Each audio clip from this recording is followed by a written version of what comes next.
4/11. A morte que continua caminhando. Nem toda morte acontece quando o corpo para. Há mortes que não aparecem em certidões, não recebem velório e não alteram imediatamente a rotina de quem observa de fora. A pessoa continua falando, continua atravessando ruas, continua respondendo quando chamam seu nome, mas alguma estrutura anterior já não existe. Pode morrer a confiança, pode morrer a expectativa de pertencimento. Pode morrer a versão de alguém que ainda acreditava que determinados vínculos, instituições ou pessoas ofereceriam proteção quando fosse necessário. Por isso, dizer "eu já morri" parecer impossível para quem escuta apenas a frase. Se alguém consegue pronunciá-la, então biologicamente continua vivo. Essa é a contradição aparente. Mas a linguagem humana sempre precisou falar de coisas que o corpo sozinho não consegue demonstrar. Dizemos que uma esperança morreu, que uma relação acabou, que uma parte de nós ficou em determinado lugar. Não porque confundimos metáfora com anatomia, mas porque algumas perdas são profundas demais para caber em palavras pequenas. Quando alguém afirma que morreu anos atrás, pode estar marcando o instante em que deixou de ser quem era. Não significa necessariamente desejar o fim da vida. Pode significar reconhecer que uma forma de existir foi destruída e que aquilo que continuou caminhando precisou aprender a viver entre os restos. O problema é que os externos costumam ver apenas o presente. Vem alguém de pé e concluem que está inteiro. Vem alguém sorrindo e concluem que tudo passou. Vem alguém falando com clareza e imaginam que a clareza elimina a ferida. Mas sobreviver não é voltar ao ponto anterior. Às vezes, sobreviver é construir outra pessoa usando os materiais que restaram. Quem chega depois conhece essa nova configuração. Não conheceu a voz anterior. Não viu o instante da ruptura.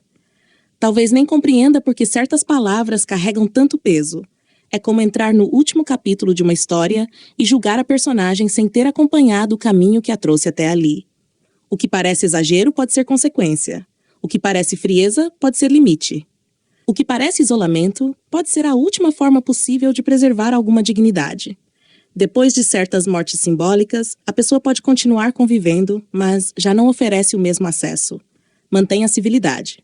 Diz bom dia, boa tarde, obrigado, tchau.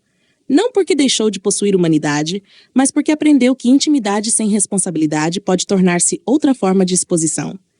Esse afastamento não precisa ser vingança. Pode ser apenas a decisão de não entregar novamente aquilo que já foi tratado como descartável. Existe uma diferença entre odiar alguém e deixar de confiar nela, entre desejar o mal e interromper o acesso, entre atacar e simplesmente não continuar disponível. Quem observa de fora talvez chame isso de dureza, mas a pessoa que atravessou a ruptura pode reconhecer como prudência. A metáfora da alma penada aparece justamente aí. Na tradição, seria alguém que não encontrou descanso e permanece vagando porque algo ficou inacabado. Mas nesta leitura, não se trata de assombrar os outros. Trata-se de continuar andando enquanto o sentido daquilo que aconteceu ainda não encontrou reconhecimento. A alma não vaga para cobrar vingança. Vaga porque o mundo seguiu adiante sem olhar para aquilo que deixou para trás. E mesmo assim, essa presença que continua caminhando pode escolher produzir algo. Pode oferecer aos distantes aquilo que os próximos não souberam receber. Pode transformar a memória em cuidado. Pode registrar a história não para aprisionar todos no passado, mas para impedir que o passado seja apagado e repetido com outra pessoa. Essa talvez seja a diferença entre permanecer morto e continuar depois da morte. Permanecer morto seria permitir que a destruição definisse todo o horizonte. Continuar seria reconhecer a perda sem fingir que ela não existiu, mas ainda procurar onde algum gesto pode ter valor. A pessoa não volta a ser quem era, torna-se testemunha daquilo que aconteceu. E uma testemunha não precisa gritar o tempo inteiro. Às vezes, sua existência já é a prova. Ela continua ali, não intacta, não reconciliada artificialmente, não obrigada a agradecer pela sobrevivência como se sobreviver apagasse quem produziu a queda, apenas presente. E essa presença pode incomodar porque contradiz duas narrativas confortáveis. A primeira diz que nada grave aconteceu. A segunda diz que se aconteceu, já deveria ter passado. Mas algumas consequências não obedecem ao calendário de quem não as viveu. 4 anos podem parecer muito para quem observa. Para quem carrega a mudança no próprio modo de existir, podem ser apenas a medida do caminho percorrido desde a ruptura. A morte simbólica não precisa ser o fim da história. Pode ser o fim de uma ingenuidade, o fim de uma obediência, o fim da necessidade de continuar representando normalidade para proteger o conforto de quem não quis perceber. E então surge uma forma estranha de liberdade. A pessoa já não precisa ficar de pé para provar que está viva. Não precisa retornar ao antigo lugar para provar que perdoou.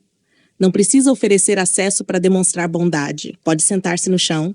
Pode observar. Pode escolher onde ainda vale colocar esforço. Talvez essa seja a morte que continua caminhando. Não um corpo sem vida, mas uma consciência que já atravessou o fim de uma versão de si e por isso não aceita mais chamar de normal aquilo que a destruiu. Ela não pede que todos compreendam. Apenas não permite que confundam silêncio com inexistência. Porque algumas pessoas continuam vivas depois de morrer. E outras, apesar de biologicamente vivas, passam a vida inteira sem perceber que nunca escolheram realmente como desejavam existir.